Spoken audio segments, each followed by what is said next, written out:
दोस्तों ये रहा निफ्टी का डेली चार्ट और दोस्तों ये रही देखिए ट्रेडिंग करती हुई निफ्टी। अब निफ्टी देखिए ट्रेड कर रही है, सिर्फ इस रेंज के अंदर ट्रेड कर रही है। और दोस्तों देखिए पूरा का पूरा दिन इतनी बड़ी निफ्टी सिर्फ 50-60 पॉइंट पे निकाल देती है। अब इसको देख के तो दोस्तों ऐसा लग रहा है कि भैया देखिए इसका टाइम ओवर हो गया और अब ये थकी पड़ी है, हारी पड़ी है, अभी इसके अंदर कोई एक्शन होने वाला नहीं है, या फिर अभी तो कुछ ऐसा लग नहीं रहा। लेकिन दोस्तों देखिए अभी एक्शन जो हो रहा है वो शेयर्स के अंदर हो रहा है, ठीक है, शेयर्स के अंदर हो रहा है, तो वो भी स्पेसिफिक शेयर्स के अंदर हो रहा है। ऐसा नहीं दोस्तों कि देखिए अभी मार्केट ऐसी सिचुएशन में नहीं है कि आप कुछ भी बाय करेंगे, कहीं पे भी बाय करेंगे तो चलेगा। मार्केट हमेशा ऐसा नहीं होता है।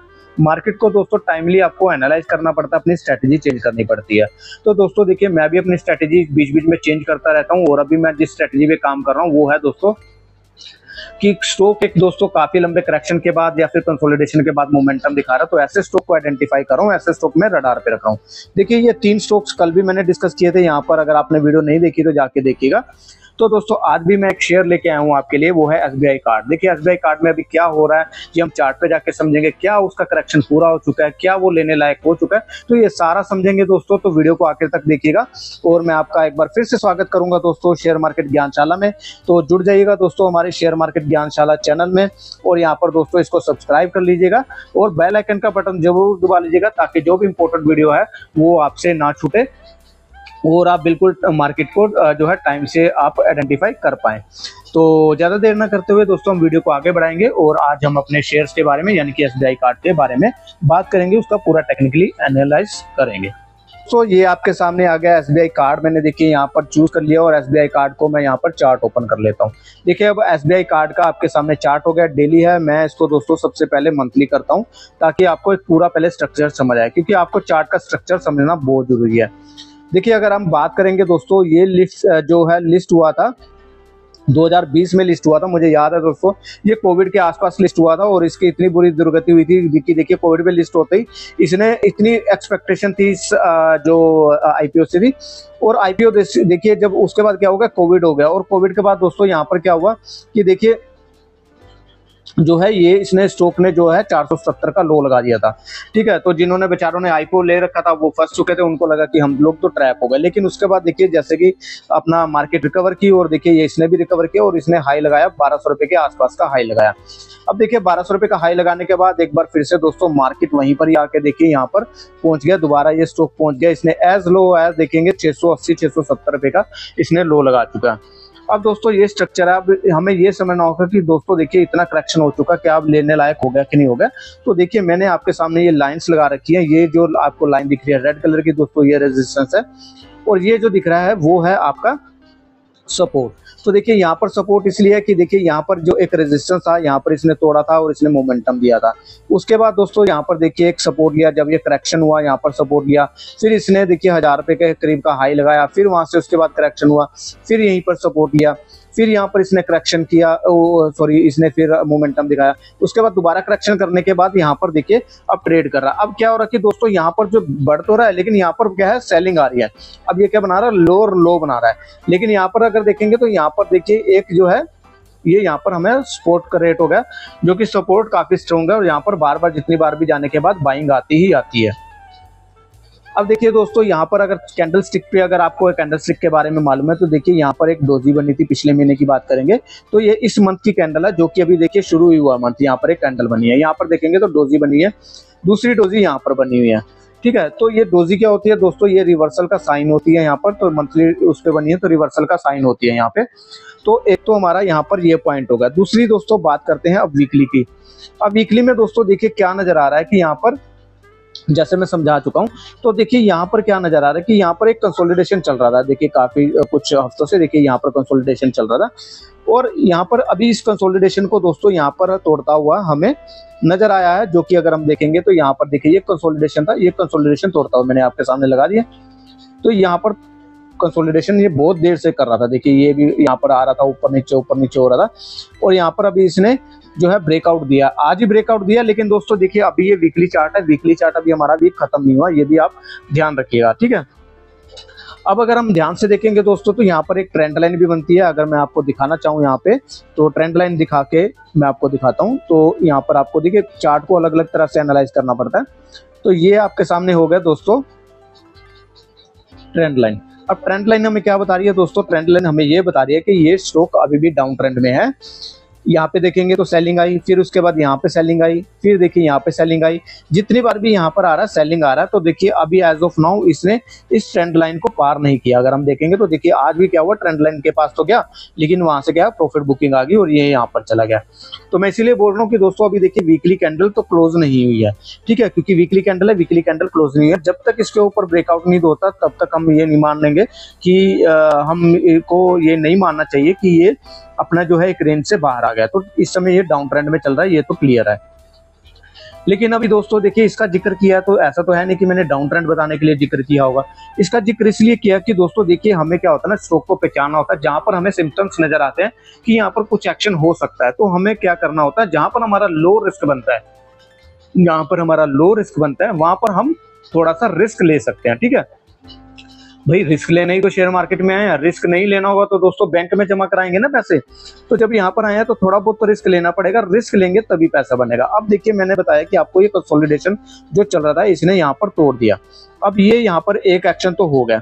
अब दूसरी बात दोस्तों, एक चीज और अगर हम देखेंगे तो यहाँ पर मैंने लगा दिया RSI। अब RSI में देखेंगे दोस्तों, ये किसका जो लो बना है, अगर मैं आपको दिखाऊं तो देखिए ये किसका लो बना है, एक इसका ये लो बना है बराबर, बिल्कुल देखिए एक ये लो बना है, ठीक है। यहाँ पर बराबर बराबर लो बना है, देखेंगे अगर बिल्कुल लो बना है। अब यहाँ पर अगर RSI की बात करेंगे तो यहाँ पर आपको डाइवर्जेंस नजर आएगा। देखिए एक ये लो बना है, लो बराबर बना है, फिर इसका ये लो बना, फिर उसके बाद लो बना, देखिए फिर ये लो बना, फिर उसके बाद एक और बराबर लो बना, फिर उसके बाद लो बना, यानी कि मतलब यहाँ पर डाइवर्जेंस नजर आ रहा है। अगर हम चार्ट को देखेंगे तो चार्ट यहाँ पर देखिए इक्वल लो बना रहा है। अगर हम डाइवर्जेंस की बात करेंगे तो डाइवर्जेंस यहाँ पर हमें नजर आ रहा है। तो इसका मतलब क्या है कि जब भी जितनी बार भी गिरा है तो उतनी स्ट्रेंथ से नहीं गिरा, ठीक है, लास्ट में जाकर उस स्ट्रेंथ से नहीं गिरा। अब RSI में देखेंगे तो दोस्तों यहाँ पर 60 के ऊपर ट्रेड करा। देखिए RSI का मैं बहुत यूज करता हूँ। RSI एक बेहतरीन टूल है, अगर आपने इसको मास्टरी कर ली दोस्तों तो ये आपको बहुत हेल्प करेगा। आपको जो है मतलब कि मैं कह रहा हूँ कि आप इस टूल को तो 100% यूज करोगे ही करोगे, ठीक है। तो अब मेरा यहाँ पर दिखा रहा है कि यहाँ पर देखिए स्ट्रेंथ आ रही है। अब देखिए यहाँ पर कैंडल्स भी देखिए कितनी अच्छी कैंडल बन रही है। कैंडल्स बता रही है कि यहाँ पर भाई देखो एक्शन तो हो रहा है। अब एक्शन कौन कर रहा होगा, आप और मैं तो कर नहीं रहे ना दोस्तों। इतनी बड़ी वॉल्यूम क्रिएट करना, अगर मैं आपको बोलूं कि आपके पास इतना दम है कि आप इस वॉल्यूम को क्रिएट कर सको, तो आप और मैं नहीं कर सकते, रिटेलर कोई भी नहीं कर सकता, ठीक है। तो इसको कौन कर रहा है दोस्तों, इसको कर रहा है कोई बड़ा प्लेयर कर रहा है, कोई अच्छा नहीं कर रहा है, कोई बड़ा प्लेयर कर रहा है जिसके पास इस स्टॉक को हिलाने की पावर है, ठीक है। कोई छोटा मोटा स्टॉक तो है नहीं दोस्तों यहाँ। तो अब दोस्तों यहाँ पर जो वॉल्यूम बता रही है वो ये बता रही है कि यहाँ पर कुछ तो एक्शन हुआ है, ठीक है। हो सकता है कि यहाँ पर अभी भी कंसोलिडेशन करे क्योंकि अभी ये उससे बाहर नहीं जाएगा। लेकिन यहाँ पर दोस्तों रिस्क वर्थ टेकिंग है, जो कि मेरा कहने का मतलब है, इस चार्ट को समझाने का मतलब है कि यहाँ पर हमें रिस्क लेना बनता है। अब रिस्क लेने के लिए दोस्तों अगर लॉन्ग टर्म के लिए सोच रहे हैं तो आपको लो लगा के रखना होगा दोस्तों। इसका लो लगा के रखिए यानी कि 680 रुपए का। अगर आप शॉर्ट टर्म सोच रहे हैं दोस्तों, ट्रेडिंग के लिए सोच रहे हैं, तो आप इसका लो लगा के रखिएगा और उसको यहाँ पर कुछ क्वांटिटी बाय कर सकते हैं, ठीक है, कुछ क्वांटिटी बाय कर सकते हैं ताकि यहाँ पर, क्योंकि आजकल दोस्तों मैंने क्या देखा है कि देखिए मार्केट में जब शेयर आता है ना तो वहाँ आपको मौका नहीं देता। अगर आपने यहाँ पर एक्शन होने से पहले बाय कर लिया तो आपने बाय कर लिया, अदरवाइज मैंने ऐसे शेयर्स देखे हैं दोस्तों जो कि आपको मौका देंगे नहीं। और कई शेयर्स ऐसे मेरे हाथ से छूटे भी हैं जो कि मैंने चार्ट को तो एनालाइज किया लेकिन टाइमली मैं उसको बाय नहीं कर पाया, या फिर मैंने सोचा कंफर्मेशन आएगा। तो मार्केट इस समय मौका नहीं दे रही है, ठीक है। एक्शन बहुत फास्ट हो रहा है और बहुत तेज हो रहा है। वहां पर दोस्तों क्या होता है कि हमारे जो है स्टॉप लॉस काफी बड़ा हो जाता है, वहां पर हम बाय नहीं कर पाते। तो अभी आप क्या कर सकते हैं, अब दोस्तों अगर आपने सोचा कि मैं 100 स्टॉक लूंगा तो आपको क्या करना है दोस्तों, यहाँ पर कुछ बाय कर लेना। आप ये सोच लीजिएगा कि आप इसको रेशियो में बांट लीजिएगा, 50 में बांट लीजिएगा, या फिर आप एक काम कीजिएगा 30-30 और 40 में बांट लीजिएगा, ठीक है। 30 का यहाँ बाय कीजिएगा, अगर कुछ नीचे आता है 30 का यहाँ बाय कर लीजिएगा। अगर स्टॉप लॉस निकलता है दोस्तों, यहाँ पर स्टॉप लॉस टूटता है तो आप निकल जाइएगा, ठीक है। या फिर अपना जो है कुछ यहाँ पर जो रिड्यूस कर लीजिएगा। इससे क्या होगा दोस्तों, जो आपका जो बड़ा लॉस होना था वो बच जाएगा। अगर यहाँ पर वापस आता है तो दोस्तों यहाँ पर अपना जो 30% आपने रिड्यूस किया था यहाँ पर फिर बाय कर सकते हैं। मैं आपको स्ट्रेटेजी बता रहा हूँ, आप खुद अपना हिसाब से भी कर सकते हैं, मैं ये बता रहा हूँ। और अगर आपका दोस्तों मान लो 30 यहाँ बाय कर लिया, 30 इस पे बाय कर लिया, इसके नियर बाय कर लिया, तो जब ये ब्रेकआउट कंफर्मेशन आ जाएगा तो दोस्तों आप 40% भी उसके बाद आप देख के बाय कर सकते हो। तो एज ऑफ नाउ मेरी स्ट्रेटेजी यही रहेगी। देखिए काफी मुझे लग रहा है कि यहाँ पर अब काफी टाइम हो गया। अब मैं आपको एक चीज और समझाता हूँ। देखिए ये तो है टेक्निकली जो मैंने आपको समझाया, और आई होप कि दोस्तों आप समझ गए होंगे। अगर फिर भी आपको लग रहा है कोई डाउट हो तो आप मेरे को बताइएगा। मैं एक चीज और दिखाना चाहता हूँ इस चार्ट के बारे में, ठीक है। मैं आपको लेके चलता हूँ इसके थोड़े से फंडामेंटल पे। दोस्तों देखिए ये एसबीआई कार्ड मैंने ऑलरेडी आपके सामने लगा रखा है और स्क्रीनर पे लगा रखा है। देखिए मार्केट कैप है 72,899 करोड़ का है। तो ठीक है, इसका मतलब कि ये बड़ा है, इसको आसाना है, ऐसा तो है नहीं कि कोई भी मैनिपुलेट कर देगा। क्रेडिट एसबीआई कार्ड क्या करता है ये आपको पता ही होगा दोस्तों, ये क्रेडिट कार्ड बना था। अब मैं जो दिखाना चाह रहा हूँ ना दोस्तों, वो मैं आपको दिखाना चाह रहा हूँ यहाँ पे। अब देखिए जो इसका जो हाई बना था ना, ये जो हाई बना था, जब मैं अगर आपको दिखाऊं, ये देखिए ये जो हाई बना था पॉइंट, तो दोस्तों इस समय क्या था दोस्तों, जो पी था ना इस स्टॉक का 118 के करीब था और ईपीएस सिर्फ 9.52 था। लेकिन आज की डेट में दोस्तों जब स्टॉक ट्रेड कर रहा है, तो यहाँ पर अगर हम दोस्तों देखेंगे तो यहाँ पर जो ट्रेड कर रहा है, तो देखिए पी चल रहा है सिर्फ 30 का और ईपीएस 25 का चल रहा है। तो कहने का मतलब इसने जो इतना कंसोलिडेशन किया है ना, यहाँ पर जो इतना कंसोलिडेशन किया है दोस्तों, तो यहाँ पर जो इसकी जो वैल्यू थी, यानी कि जो वैल्यू थी वो निकल के अब आ रही है। अब यहाँ पर क्या ईपीएस बढ़ गया है और पी कम हो गया। यहाँ पर जो है पी ज्यादा था, ईपीएस कम थी। तो यहाँ पर जो बाय करना था दोस्तों, जब यहाँ पे बाय करना था तो ये वहां पर रिस्की था। तो देखिए उसके बाद काफी करेक्शन होगी, बहुत टाइम हो गया इसको कंसोलिडेट करते हुए। तो अब मेरे को यहाँ पर थोड़ा सा फंडामेंटली भी सही लग रहा है। तो मैं थोड़ा सा आपको नीचे जाके दोस्तों शेयर होल्डिंग पैटर्न भी इसको देखते हैं। देखिए शेयर होल्डिंग पैटर्न में जाता हूँ, तो मैं यहाँ पर शेयर होल्डिंग पैटर्न जब हम आए हैं तो देख लेते हैं। देखिए अभी शेयर होल्डर पैटर्न क्या है, 68.6, ये देखिए 68.62 अभी भी प्रमोटर इसको होल्ड करता है। एफआईएस की बात करेंगे तो 8.72% के करीब होल्ड करता है। देखिए थोड़ा सा मार्जिनली ऊपर नीचे हो रखा है यहाँ पे। डीआईएस की बात करेंगे तो 16.54% के करीब होल्ड रखा है। 6% सिर्फ रिटेलर के पास है। तो मोटा जो चंक है ना दोस्तों, वो यहाँ पर है बिग हैंड्स के पास। ठीक है, तो यहाँ पर ज्यादा वरी करने वाली बात नहीं है। एसबीआई कार्ड दोस्तों, एसबीआई कंपनी अच्छी है और दोस्तों मुझे लग रहा है कि यहाँ पर रिस्क टेकिंग आपका जो है, हम रिस्क ले सकते हैं। टारगेट देखिए, टारगेट खुले हुए हैं। अगर ये ट्रेंड लाइन से बाहर गया दोस्तों, मेरा सबसे पहला टारगेट रहेगा 1000 रुपए का और उसके बाद दोस्तों लाइफ टाइम हाई का भी टारगेट रहेगा। और मुझे लग रहा है कि दोस्तों अगर इसके अंदर एक्शन आया, मार्केट ने साथ दिया, तो दोस्तों ये बहुत फास्ट चलेगा, मुझे ऐसा लग रहा है।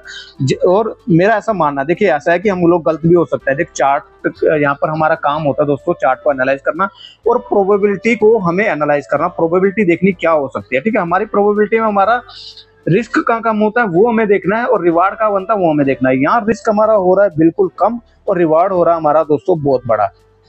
तो आप इस चार्ट को एनालाइज कीजिएगा दोस्तों, और दोस्तों चार्ट को एनालाइज कीजिएगा। और दोस्तों देखिए मैं आपको डिस्क्लेमर के लिए बता दूं कि आपको मैं जस्ट बता दूं कि देखिए ये सिर्फ मेरी बाइंग एंड सेलिंग की कोई रिकमेंडेशन नहीं है। मैं नाम है सेबी रजिस्टर्ड हूं।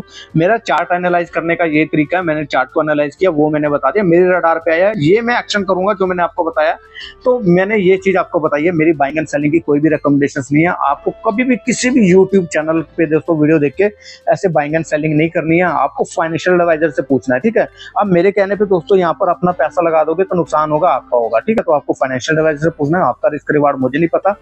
तो आप जस्ट एनालाइज कीजिएगा और आपका व्यू ऑफ पॉइंट क्या है और आप मेरे को कमेंट बॉक्स में बताइएगा, अपना फीडबैक लिख भेजिएगा दोस्तों। अगर आपका भी अपना कोई चार्ट है जिसको आप चाहते हो कि मैं यहाँ पर एनालाइज करूँ, मेरे को बताइएगा, मैं डेफिनेटली उसके लिए वीडियो बनाने की कोशिश करूंगा। सो दोस्तों आज के लिए इतना ही। आई होप कि आपको वीडियो अच्छी लगी होगी और दोस्तों जाते जाते चैनल को सब्सक्राइब कर दीजिएगा और बेल आइकन का बटन दबा दीजिएगा दोस्तों। वीडियो अच्छी लगी हो तो लाइक कर दीजिएगा दोस्तों। और दूसरी बात, डीमैट अकाउंट नहीं खुलवाया तो आप दोस्तों वीडियो के किसी भी डिस्क्रिप्शन में जाएंगे, नीचे आपको लिंक मिल जाएगा।